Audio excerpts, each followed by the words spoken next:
So to talk to you a little bit about our direction and where we want to go strategically, I'd like to bring up to the podium right now Jeff DiBattista. He is a principal at Dialogue and also a very active member of our executive committee, and he's going to talk to you about the strategic direction of aceBIM. Thank you very much.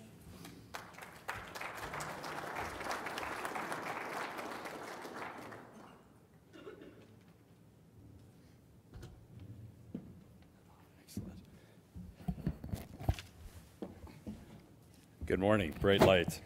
I was at the Journey concert last night with my daughter, so I'm a little bleary-eyed from some of the secondhand smoke that seems to fragrant the air at these types of concerts, but now I feel like I'm the rock star with these incredibly bright lights today. Good morning and welcome. As Klaus said, my name is Jeff DiBattista. I am the Vice Chair of aceBIM, and we thought it very important to begin the day today by giving you a very quick overview of what the strategic goals are for aceBIM.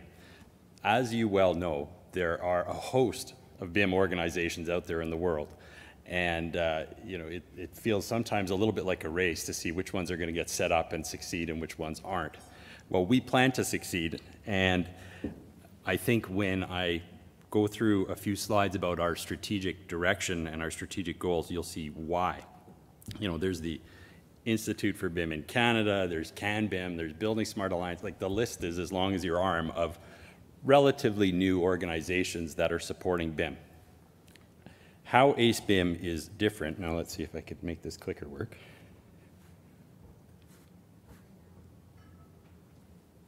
Ooh, here we go. Oh, very fancy stuff.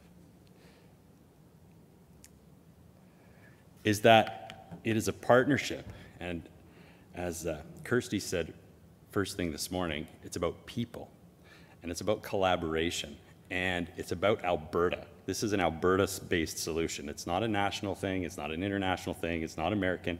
This is us here in Alberta. We have an incredible amount of building to do, and we need to work together to get that done.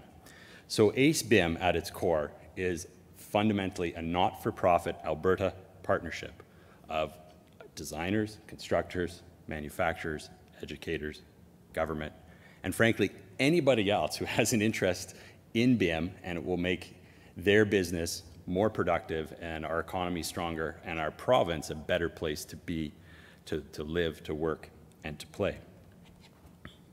So that's who we are. What are we trying to do?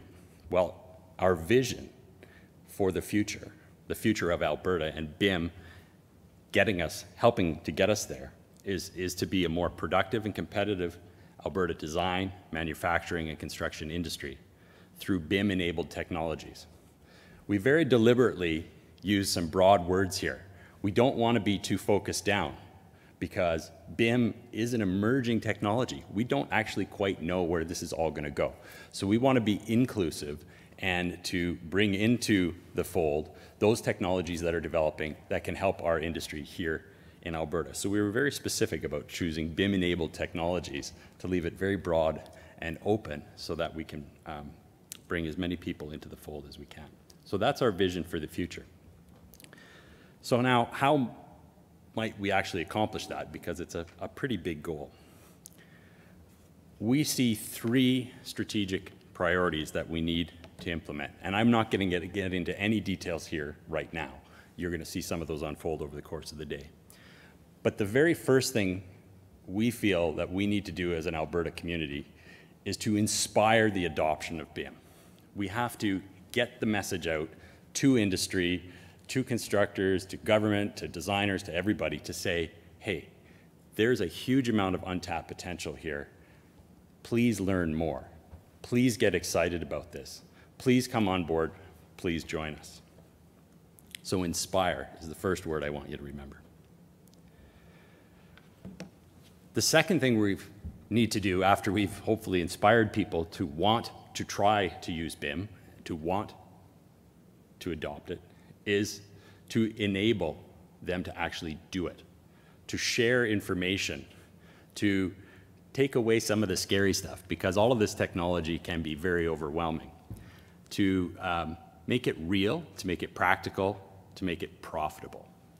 And we need to help enable implementation if we're actually going to do it. It's great to talk about it. There's a lot of BIM conferences out there you can go to. Everybody's talking about it. But are they really doing it? And are they giving you the information that you need so that you can try it yourself? And that's the second big goal of aceBIM, is to help enable the implementation of BIM, to actually do it, not just talk about it, to do it.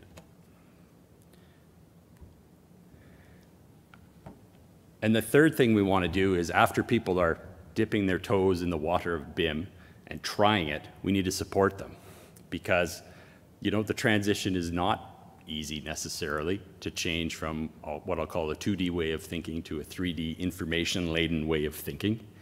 And so, you know, there's going to be troubles. Anybody in the room who's used BIM knows that the first few times through can be a bit challenging and painful. But we need to help each other through that transition, and we need to support the development of best practices. So after we've got our toes in the water, we're using BIM and we're trying it, we need to start working this thing to make it efficient, to make it the best it can be, so that our businesses and our province can be the best that it can be. So those are our three, and that's the third one is to support, our three key objectives. Inspire, enable, and support.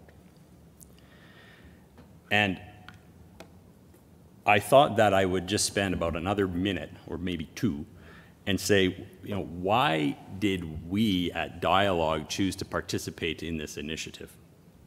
And for me, it is very simple, and it goes back to Kirsty's point again.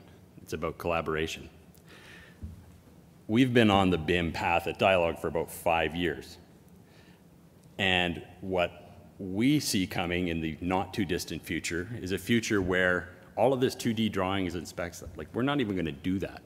Why build all this information-rich model and then spend a whole bunch of time and effort dumbing it back down into 2D so we can print it out on a piece of paper and then give it to a constructor who has to then sort of turn it back into 3D in the real world?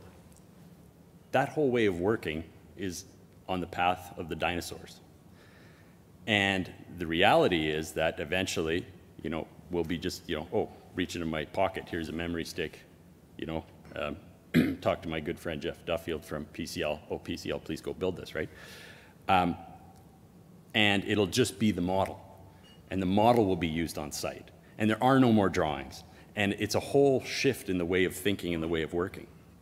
Now, here's a selfish reason for me wanting to be involved with aceBIM. It's great that, you know, if I, in our practice, if we're using BIM, but if, you know, our sub-consultants can't use it effectively, then we're in trouble. And if our owners don't understand the model and they still want to see 2D drawings, we're in trouble. And if the code authorities, when we go to the City of Edmonton to get a building permit, if they won't accept the model as a submission for a building permit, we're in trouble. And if we give it to a contractor and they can't use the model, we're in trouble.